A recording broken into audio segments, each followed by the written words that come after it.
Thinking about replacing your Mazda key fob shell? It's a common DIY fix, especially with the rising costs of dealership repairs, saving you $100 to $300.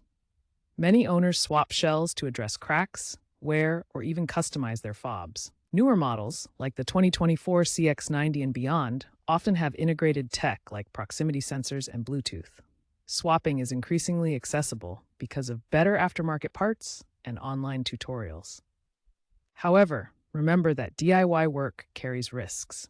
Damaging the internal electronics can lead to costly repairs or void warranties. If your fob has complex features or you're uncomfortable with delicate electronics, consider professional help. Check online for model-specific guides and assess your comfort level before proceeding.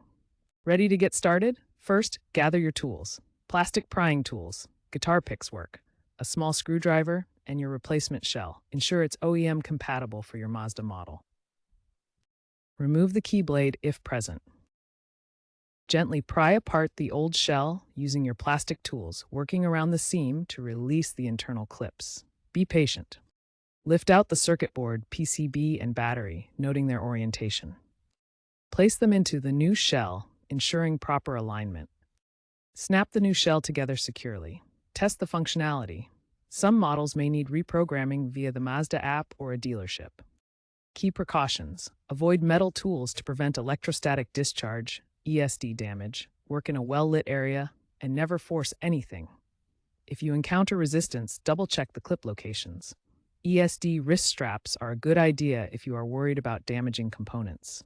If you're unsure about any step, stop and seek professional help.